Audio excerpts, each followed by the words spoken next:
जय गुरु जी। सत्संग by Jaya aunty on 14th June 2015।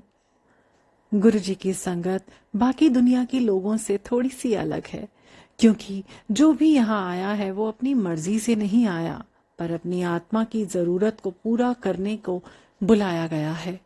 ये यात्रा सांसारिक जिम्मेवारी को निभाते हुए अपने आध्यात्मिक उत्थान की है। हम जितनी जल्द इस बात को समझ जाएं कि इस देह से जो दुनियादारी निभा रहे हैं वो बस एक आवरण है हमारे सोल का। हम अलग अलग किरदार में हैं इस दुनिया रूपी नाटक में, पर हम सबकी मंजिल है ज्योत में समाहित होना। ये परमात्मा से मिलन ही हमारा आदि और हमारा अंत है। हजारों गुरुओं की धरती है हमारा देश, पर गुरुजी सबके गुरु हैं। हम गुरुजी की आराधना कर गुरुजी को कुछ नहीं देते, हम अपनी मंजिल से थोड़ा और पास आ जाते हैं। गुरुजी आए ही हैं हमें मुक्त करने को। परम मुक्ति मिले इसके पहले हमें सांसारिक माया जाल, सांसारिक जंजाल से भी खुद को मुक्त करने की इच्छा रखनी होगी। प्रवचन में सुनते आए कि बिना वैराग्य के आध्यात्मिक उत्थान संभव नहीं है, तो क्या हमें घर संसार से मुंह मोड़े बिना मुक्ति नहीं मिल सकती? गुरुजी ने इस बार वैराग्य की प्रैक्टिकल परिभाषा हमें समझाई है। सबसे जुड़े रहकर भी सबसे अलग रहना। ये सुनने में कठिन है, पर गुरुजी की मेहर जब हो जाती है तो ये संभव हो जाता है। हम जब गुरुजी के शरण में आते हैं तब तक या तो सब हमें तिरस्कृत कर चुके होते हैं हमारे लाख अच्छे होने के बावजूद भी, या तो गुरुजी से जुड़ने के बाद सब छोड़ जाते हैं। ये तो दुनिया की बात हुई। हमें गुरुजी हमसे जुड़े हर इंसान का वो रूप दिखाते हैं जिसे देखने के बाद हम जान जाते हैं कि हमारे वो कभी थे ही नहीं। उनसे अपने लिए कोई उम्मीद करना ही हमारी नासमझी थी। फिर हमारा मोह भंग हो जाता है। ये बात नहीं है कि हमारे आसपास वाला हर इंसान गलत है, वो बहुत पाक और शुद्ध आत्मा वाला हो सकता है, पर हमारे आध्यात्मिक रास्ते में उसका कोई योगदान नहीं होगा। इस कारण उसका हमसे दूर रहना ही सही है। इस राह पर सबको अकेले जाना है, सब जानते हैं, फिर भी भीड़ इकट्ठी करने में लगे रहते हैं। अपना अपना रास्ता है, गुरुजी गाइड कर रहे हैं, फिर भी हम सहमति जुटाने के चक्कर में रहते हैं।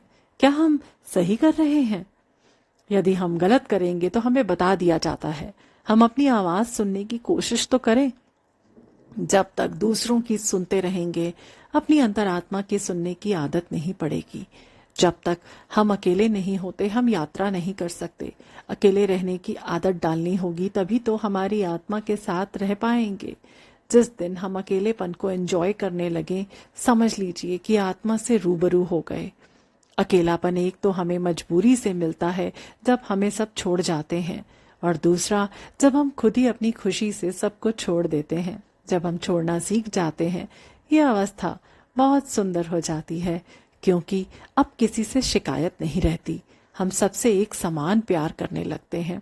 सब हमसे जुड़े होते हैं पर हम किसी से नहीं। प्यार सबसे, पर बिना कुछ पाने की उम्मीद से। जो दे दिया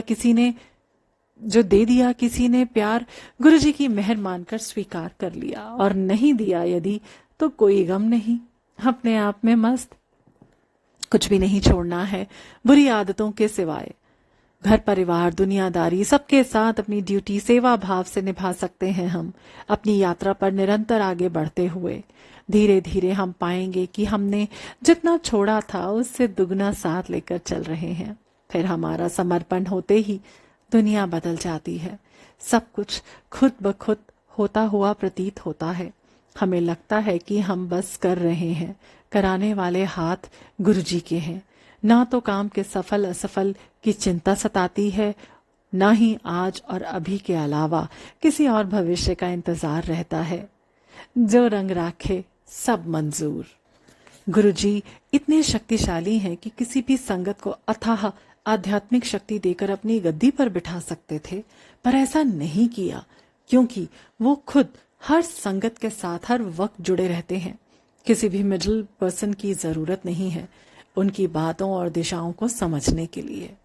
अपनी माँ से कैसे प्यार करना है हम किसी और से थोड़े ही सीखते हैं। बस आवाज तो दें गुरुजी को दिल से, पूरी प्रकृति को लगा देते हैं अपनी एक संगत की पुकार पर। हम सब तो नौसिखिए हैं। जब भी कोई हमारी बातों को बिना आत्मचिंतन के ग्रहण करना शुरू करेगा, अपना ही रास्ता रोक रहा होगा। गुरुजी को जो समझाना होता है वो समझा ही देते हैं। कोई भी सत्संग वो होता है जो सच हुआ हो, जिसे सैकड़ों बार दोहराने पर भी वो हूबहू वही रहता है। ये भगवान और एक भक्त के बीच की हुई घटना होती है। इसे कोई तीसरा नहीं समझ सकता। इस बात का एनालिसिस करने की गलती तो हमें करनी ही नहीं है। गुरुजी की बातों को समझ पाना या गुरुजी की बातों को समझ पाना या समझा पाना नामुमकिन है। ये वही समझ सकता है जिस पर मेहर हुई है। विवेचना करने का मतलब ही है दिमाग लगा देना। और गुरुजी कहा करते कि दिमाग तो बाहर छोड़कर ही उनके पास आना है। वहां सिर्फ प्यार और श्रद्धा का लेन देन होता है। सत्संग सिर्फ सत्संग होता है। वो प्लेटफॉर्म देखकर नहीं किया जाता कि लोग क्या सुनना चाहते हैं।